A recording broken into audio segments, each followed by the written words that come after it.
आज हम चर्चा करने जा रहे हैं लंग क्लींस के बारे में। लोकेशन यहाँ पे होती है, ट्रैकिया से जुड़े होते हैं, नाक से सांस यहाँ पे अंदर जाती है। बॉडी का अकेला ऐसा ऑर्गन है जो इंडिपेंडेंटली पानी में फ्लोट करता है। जब हम इनहेल करते हैं हवा को तो हमारा ब्लड ऑक्सीजन लेके कार्बन डाइऑक्साइड रिलीज करता है। जब लंग्स की वर्किंग वीक हो जाती है, कुछ टॉक्सिन्स जो बॉडी से निकल सकते थे वो नहीं निकल पाते हैं। फेफड़ों में कई तरह की समस्याएं आती हैं, जैसे निमोनिया है, एस्थमा है, ब्रीदिंग रिलेटेड प्रॉब्लम्स हैं। कई बार छोटे बच्चों तक को फेफड़ों की बहुत प्रॉब्लम्स आ रही हैं और हर वक्त थकान जैसी फीलिंग आती है। इसका मुख्य कारण है स्मोकिंग। स्मोकिंग दो तरह की होती है, एक्टिव स्मोकिंग और पैसिव स्मोकिंग। जो लोग सिगरेट पीते हैं उनको तकलीफ ज़्यादा होती है, जो लोग सिगरेट पीने वालों के पास रहते हैं, उनके साथ रहते हैं, उनको भी तकलीफ होती है, थोड़ी सी कम होती है। दूसरा, पॉल्यूशन। हवा में पॉल्यूशन है, ऑक्सीजन के लेवल लो होते चले जा रहे हैं, कार्बन डाइऑक्साइड के लेवल बढ़ते चले जा रहे हैं।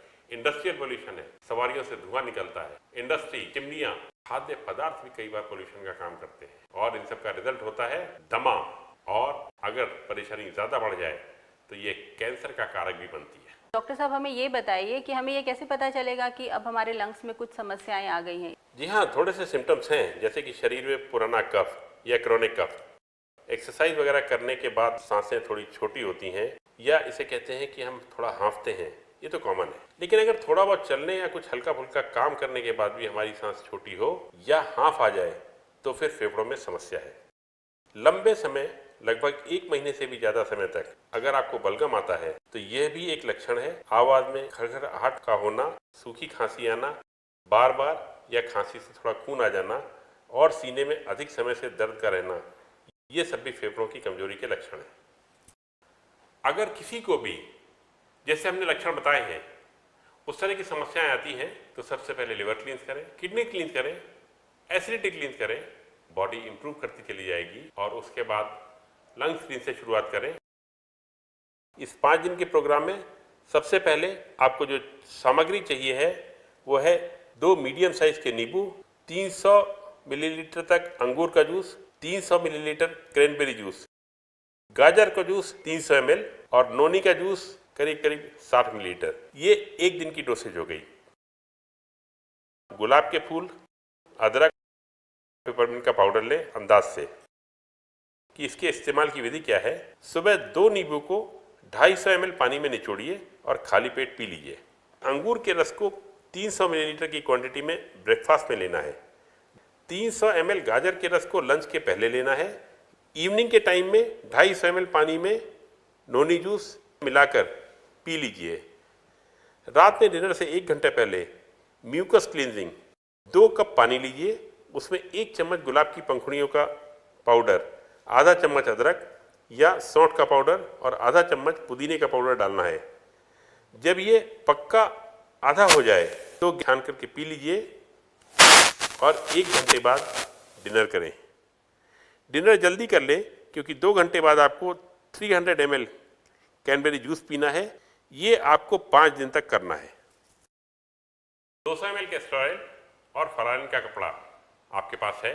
आपको डबल सिमर वाले बर्तन में कैस्टर ऑयल को गर्म करना है और जब ये गर्म हो जाए तो उसमें फरारीन का कपड़ा डाल देना है, जो कि करीब 8 से 10 घंटे तक उसमें सोक्ड रहे। और इस सोक्ड रहने के बाद उसको लोकेशन वाइज लंग्स के ऊपर या सीने के ऊपर रखना है और थोड़ा सा मूवमेंट देना है, क्लॉकवाइज एक बार, फिर एक बार एंटी क्लॉकवाइज, और ऐसा करीब 20 मिनट तक करना है। कैस्टर ऑयल का पैक आपको दिन में 2 बार लगाना है, स्टीम दिन में 2 बार लेना है।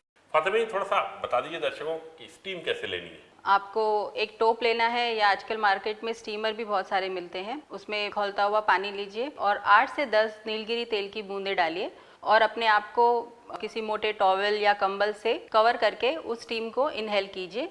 इसके अलावा कुछ लंग्स फ्रेंडली फूड्स भी हैं, जैसे हरी मिर्च, प्याज, अदरक। इनको लेने से और भी अच्छा महसूस होता है। अब मैं फातिमा मैडम से रिक्वेस्ट करूंगा कि हमारे उस जादुई सूप के बारे में बताएं जो लंग क्लीन में बहुत इफेक्टिव है। तो दोस्तों, ये विधि भी बहुत ही सीधी सिंपल है। आपको वाटरक्रस या जलकुंभी का जो साग आता है वो लेना है। इसके अलावा इसमें आप अदरक, सेंधा नमक, प्याज, हरी मिर्च, शिमला मिर्च अपने स्वाद के अनुसार डाल सकते हैं। आपको ये करना है कि 1 लीटर पानी लेना है, उसमें अगर ये जलकुंभी साग के फॉर्म में है तो 1 गड्डी जलकुंभी की आपको उसको मोटा मोटा काट के इसमें डाल दीजिए। अगर आपके पास पाउडर फॉर्म में है 2 टेबलस्पून या 4 टेबलस्पून डालिए। अगर आप नॉन वेजिटेरियन हैं तो पाव किलो तक आप चिकन ब्रेस्ट भी ले सकते हैं, और अगर आप वेजिटेरियन हैं तो सिर्फ इस साग का सूप पीजिए। इसे इन सब सामग्रियों को आपको एक पतीले में डालकर गैस पे चढ़ा देना है, और जब ये खौलने लगे तो गैस के फ्लेम को स्लो कर देना है, लो करना है, और ढककर इसे 1 घंटा तक पकने देना है। आपको ये तकरीबन 700 ml मिलता है, यानी 2 बड़े बाउल। इसे आप रोटी के साथ या राइस के साथ भी खा सकते हैं, और अगर चाहें तो ऐसे भी पी सकते हैं।